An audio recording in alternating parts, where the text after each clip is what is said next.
Folks, hello and welcome to Tavern Chat. I'm your host, Eric Tenkar, your bartender in the OSR, your main proprietor at the Tenkar's Tavern blog. So, I know we've been going over this Creator Summit for a couple of days off and on. We had a nice little live stream last night. But I wanted to point this out because this is a real need, in my opinion, to be acknowledged, not to be necessarily addressed, but it isn't just these creators, content creators or whatever, that are, I don't know, covering WotC and covering them nicely, right?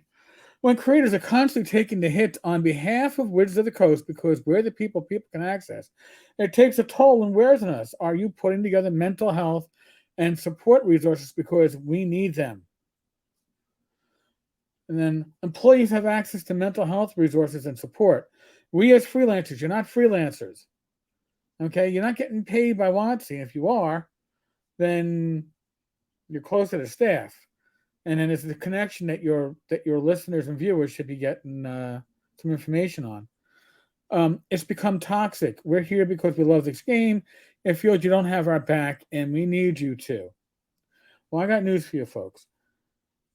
This happens on both sides of the aisle. It happens to those that are the true believers that go, yeah, WotC, WotC, WotC. Everything they're doing is great. And yes, they get pushback. But you know what? Even if you cover WotC and you do, this week in Gaming Stupid, or you point out that, well, according to the transcripts, half races are considered to be racist now and are being removed from the game. And you mention that, right? Then you get if they're not true believers, fine. Maybe there's people who have an axe to grind, but they're quick to go, oh, you're wrong. And it's like, I don't bring up stuff that I don't have in front of me, that I haven't sourced. Okay. If I'm spitballing, and when I was saying, hey, I'm going to make you a bet that, when one D&D or whatever, it's not going to necessarily be a new edition. They're not going to kill the goose, but they're going to revise it enough that you're going to be obligated to buy new books or new digital versions. That's what they're doing, right? I was spitballing. I happened to be right in that one. I was spitballing. Monetizing D&D Beyond, basically turning it into its own DM's guild, where they don't have to share the monies with Roll20. Sorry, Roll20 OBS. I brought that up. I theorized that. I had no inside information, but when I have stuff that I am sourcing, I go to the sources. So I'm going to the sources here.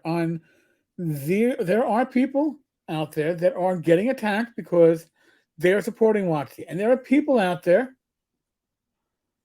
who have to face some slings and arrows because I am pointing out WotC's faults, strangeness, misfires, missteps. Yes, I know. For somebody who there's an individual out there who thinks that I'm getting paid by WotC. If so, man, they're not getting their money's worth. I'll tell you that much. I'm amazed at how often the same individuals are quick to jump, and when they are corrected, when you can show source material, they're like, well, okay, yeah, you're right this time.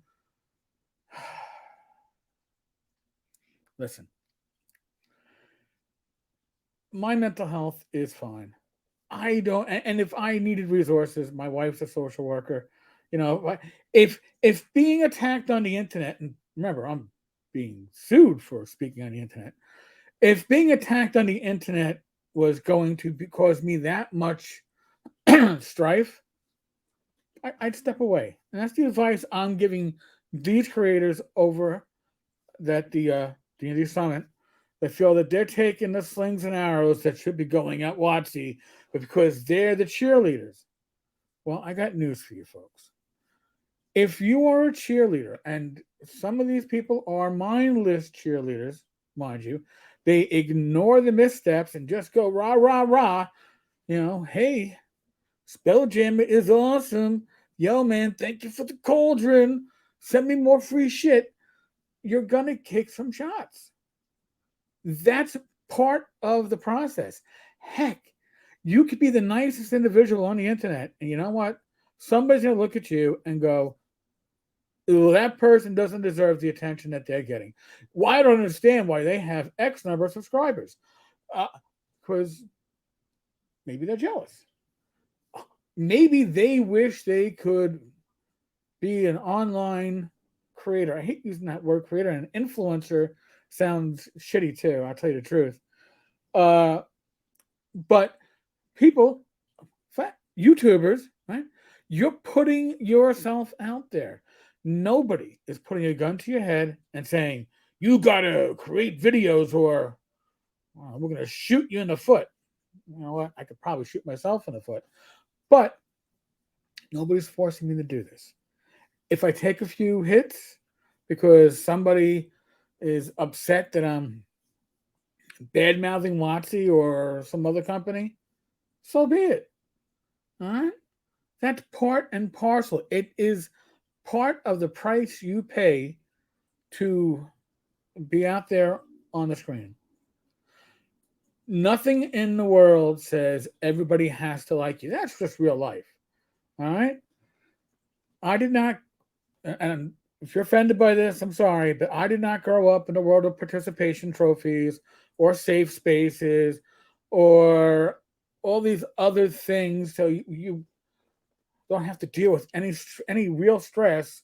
And then when you finally find stress, find pushback on your ideas, you're like, this isn't supposed to happen.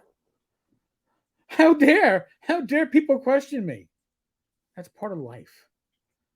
And if you're putting yourself out on the internet, you're going to get people from various parts of the world, various aspects of life, watching your videos, maybe questioning what you're saying. And maybe they're going to question you and you are right. And maybe they're going to question you and you are wrong. Take the correction if you are wrong. And if you are right, show how you were right. All right? It's that simple. And if you can't handle the pressure, and if this is considered pressure, I don't know what real life does to you. But if you can't handle the pressure, just step away. It's really that simple. So, folks, on that note, tomorrow night, Glenn Halstrom and I on Dungeons, Dragons, and Discourse, 8 p.m. Eastern, live stream. Alex Macris. Alex, behind Adventure Conqueror King system.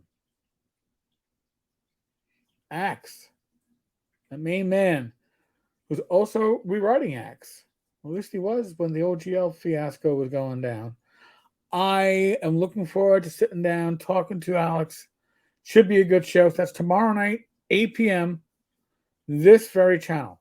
Don't miss it. If you do, you'll regret it. You can always catch it on replay. All right, folks. As always, be safe, be well. God bless. Roll this ice. Roll them well. God willing, I'm back tomorrow, 8 p.m. Catch you later, folks. God bless you all.